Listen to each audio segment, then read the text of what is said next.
Hello everyone, in this section I will explain about how you can save the location on Google Maps. But before I start, make sure to subscribe, give like or share my video and then leave the comment on my video.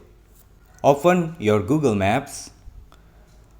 After that, as you can see, this is your location on blue icon, okay?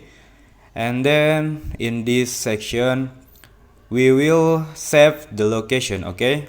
For example, I will choose this location and then you select save location in here, okay?